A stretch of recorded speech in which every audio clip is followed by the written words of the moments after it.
خو د درس په اخره کې ټولو ملګرو ته به دا پیغام ملاو شوی څومره چې اهل حق دي او سلفیان دي او اهل حدیث دي هغوی ته به دا پیغام ملاو شوی چې زمونږ د استاذ العلامه غلام الله رحمتي رحمه الله زوی الشيخ العلامه المحدث عبدالحمید رحمتي رحمه الله هغه چا نن ماښام په پېښور کې ویشتی دی او د هغې د لاسه شیخ صاحب د دنیا نه لاړ او وفات شو او د هغه کشر ورور چې دی هغه زخمي دی رب العالمین دی ورته روغ صحت ورکړي اوسه پورې تازه خبره لا ماته نه دی معلوم ځکه چې زه درس کې ومه کیدای شي درس نه بعد څه نوې خبرې خو الله دې ولا روغ صحت ورکړي نو دا لوی مصیبت لوی غم او زه په دې خبره باندې یعنی چې کله ماته ماښام منځه نه بعد یا ماښام منځه سره دې خبرې پته ولګېده نو دې درس ته مې ډډې نه لګېدې او کور کې مې وړو ته ما درس نه کوم بیا هغوی راته مې ووایي چې درس وکړه دې سره کیدای شي دا سوچ لږ بدل شي لږ زړه دې بل طرف ته به شي دا خبرې به بیانې نو د شیخ رحمه الله نه به یې لږه توجه واوړي لوی مصیبت هغه دی چې کله د امت نه یو داسې سړی اوچت کړی شي چې هغه د امت رهبري کوي او هغه د امت خیرخواهي او ځکه دا خبره موږ ذکر کړې وه او یو شاعر دا شعر ویلی په عربۍ کې او ترجمه دا ده وایي په الله مې دې قسمي چې نقصان دا نه دی چې مال ضایع شو سره زر ضایع شو او یا سپین زر ضایع شو یا پلانې او علانې نقصان دا دی چې داسې سړی دنه لاړ شي چې د هغه په مرګ سره خلک مړه شي دا نقصان دی که یو داسې سړی مړ شي چې هغه صرف دنیا والی خو مړ شو نقصان صرف د هغه د بچوي څه وخته پورې نقصان به د هغه د ښځې د څه وخته پورې غم به د هغه د مور پلاري د څه وخته پورې خو چې داسې سړی د امت نه لاړ شي چې هغه په امت کې یو ځای خالي پرېږدي د هغه د شاته امت پاتې شي د هغه تربیت هغه ځای چې هغه کوم تربیت کو هغه خالي پاتې شي د هغه د ممبر د هغه خالي پاتې شي د هغه د درس او تدریس هغه کرسۍ خالي پاتې شي د هغه شاګردان یتیمانان پاتې شي د هغه مسلې چې هغه بیانولې هغه په امت باندې بندي شي د هغه خیرخواهي چې د امت دپاره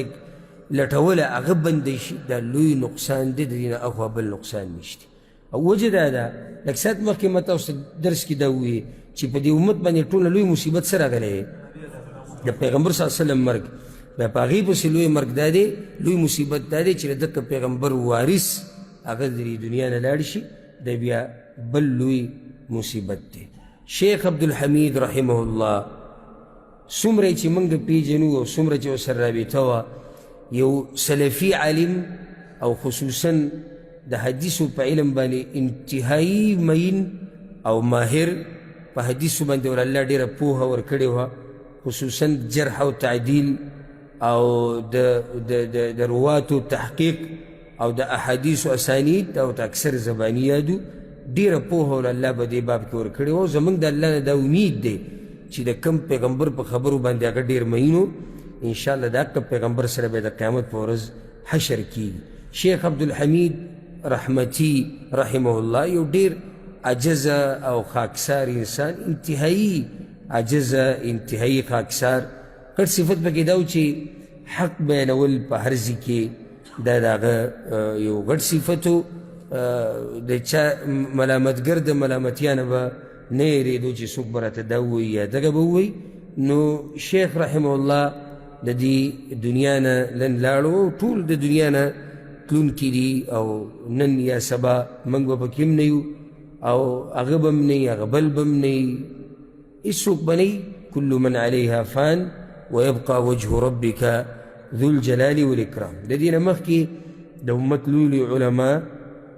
د امت مشران هغه تلي دي زموږ نه او د هغو په سر کې پیغمبر صلی الله علیه وسلم دی بیا د صحابه کرام دي تابعین دي او دې وخته پورې دا سلسله نږدې وخته پورې موږ په دې غم کې وو چې د شیخ عبدالحمید رحمه الله والد صاحب شیخ غلام الله رحمتي وفات شو نن د هغوی زوی د دنیا نه لاړ او دغه د دنیا یو طریقه د سنت الله دا د الله طریقه ده بدلیږي نه چې څوک هم دې دنیا ته راشي نو د هغه یو نیټه ده او هغه به د دنیا نه ځي غم صرف دغه دی خفګان په دې دی چې شیخ عبدالحمید رحمتي یو بدن چې هغې کې دننه زړی، پای کې دننه غوښی، پای کې دننه هډوکی، پای کې رګونی، صرف یو بدن په خاورو کې نه دی ایښودی شوی، بلکې نن د شیخ عبدالحمید رحمتي د ښخېدو سره د حدیثو ډیر علم هغه ښخ شو. د شیخ عبدالحمید د ښخېدو سره د علم الاسانید او د تحقیق د رواتو د جرح و تعدیل ډیر علم هغه د هغه په سینه کې د هغه سره په قبر کې کېښودی شو. ډېرې خبرې د الله په باره کې، د پیغمبر په باره کې چې هغه ته معلومې وي، هغه یې د ځان سره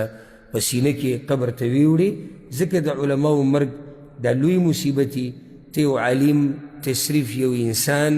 تصریف غوښه او اډوکي هغه ته په قبر کې نه ایږدي، بلکې تا علم په اوږو باندې راوچت کړی او هغه قبر ته کوزې. نو ځکه موږ بیا خفه کېږو د علماو په مرګ باندې، او ځکه دا موږ یو لوی مصیبت ګڼو، د بچي مصیبت، د ښځې مصیبت، د مور پلار مصیبت، د هغې نه موږ ته زیات کله نا کله دا مصیبت غټ ښکاري چې کله یو خو مور پلار یا بچی یا ښځه دینداري او د علم په لارې هغه جدا مسله ده.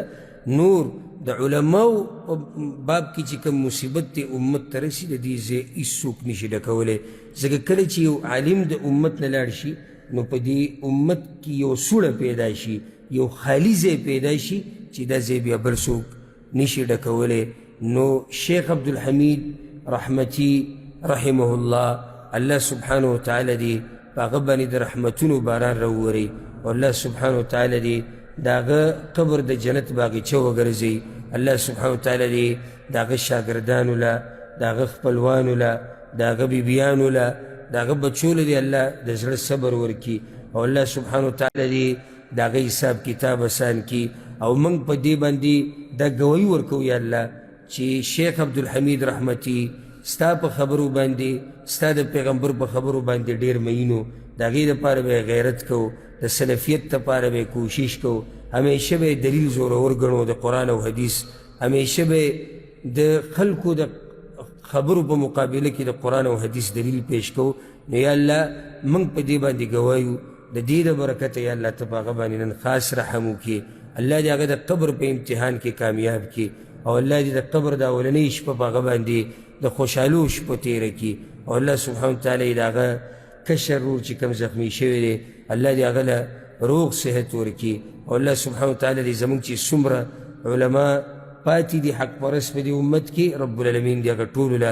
برکتي ژوند ورکړي، او د هغه ټولو دې الله حفاظت وکړي، او څومره چې مړه دي الله دې هغه ټول وبخي. هذا والله أعلم، وصلى الله وسلم على نبينا محمد وعلى آله وصحبه أجمعين.